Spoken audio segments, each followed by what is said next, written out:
I will be evaluating racial discrimination in the United States. This leads to my question, to what extent does racial discrimination affect childhood development in the United States? Here's some background on racial discrimination, which I will further explain throughout each lens.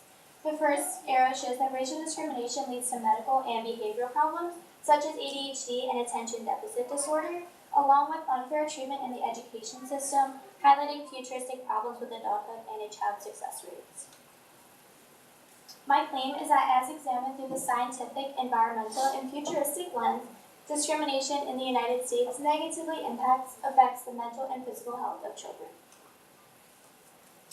The first lens that I evaluated was the scientific lens, and through this lens, I found that racial discrimination negatively impacts the mental and physical health of children. As stated by Pankow, digital science writer and author for Smithsonian, a child's odds of having ADHD increased by 3.2% with exposure to racism, regardless of their socioeconomic background, and children who have been exposed to racism were also more likely to suffer from anxiety and depression. So this shows that ADHD, as mentioned before, and attention deficit disorder is impacted due to racial discrimination. In addition, J.D. Warren, graduate from the University of California, Riverside, also shows the medical effects of racial discrimination, and he states, among Black and Latino teens, these impacts manifest themselves in substance abuse, depression, anxiety, and risky sexual behavior. Among adults, those who report experiencing discrimination are more likely to suffer from cardiovascular disease and diabetes. So the effects of racial discrimination can lead to substance abuse and depression, which is shown in this quote, and as a result of that behavior, there is damage to one's liver, possible overdoses, and mental instability, all of which are again negatives. The environmental lens. The environment is negatively impacted by racial discrimination. So as you can see on this graph is the out-of-school suspension rates and the in-school suspension rates, along with other like corporal punishments, expulsion relating to school. And it shows a comparison between the punishments amongst Blacks, whites, and other ethnicities.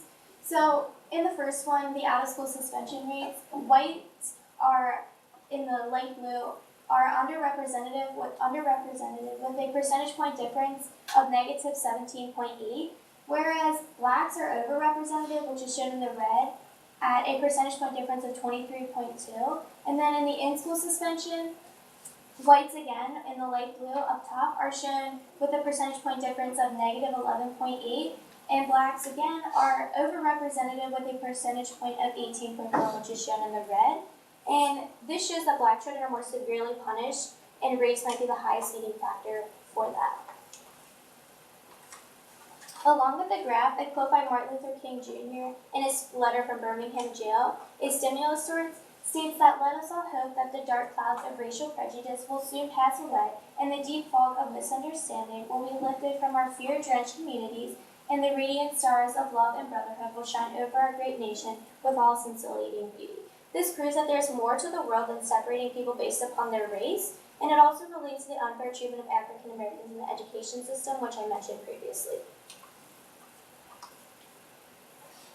The next is a futuristic lens. Racial discrimination affects the future of children both mentally and physically.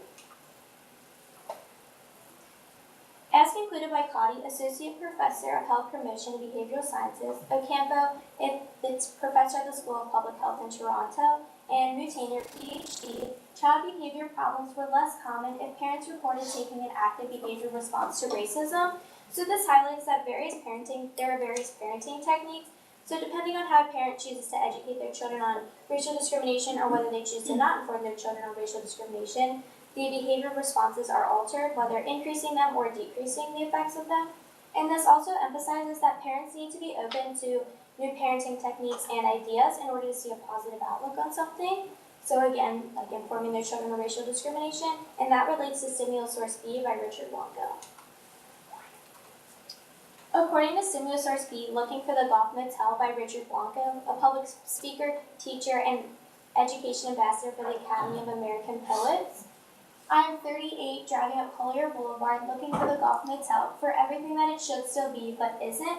So this shows, which is shown in the first bullet point, that change happens and people have to look at something to see a positive outlook. As I mentioned previously, a parent choosing to inform their children on racial discrimination or choosing not to inform their children on racial discrimination might lessen the effects of behavior problems.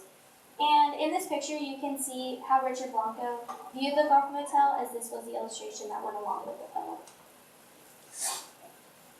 Moving on to the counter-argument, while most people agree that racial discrimination does negatively impact children, some opposers argue that the effects of this issue cannot be proven credible. So for example, some opposers argue that ADHD can be genetic and that it isn't always the result of racial discrimination. And in addition to that, Natalia Giroso, senior lecturer in the developmental psychology at the University of Bath, conducted a study on 9-month-old babies, where 9-month-old babies were put face-to-face with strangers.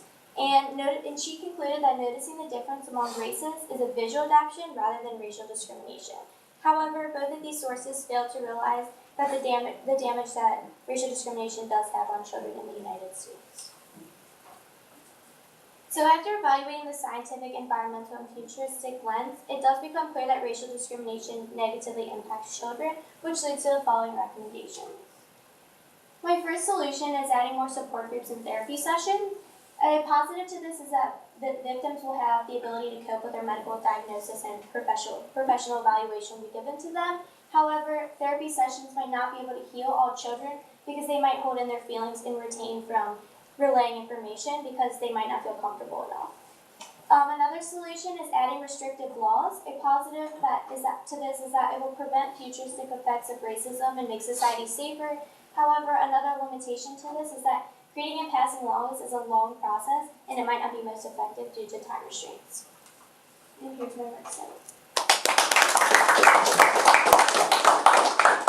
Okay, a couple of questions for you, Caitlin. The first one is, what information did you need before you began your research? And then how did that information shape your research? So before starting my research, it was important to have information on the scientific lens, such as information on like the ADHD and the biological effects, because I feel like that really shaped my research as I included it in all lenses, because it does affect the environment, like the home life situation, and the future, a child's success rates.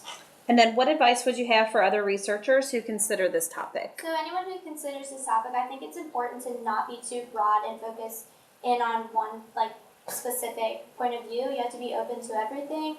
And finding research for this can be tricky because there is a lot of bias and mainly one perspective. So broadening your search and being less narrow will help you gather information that includes all perspectives.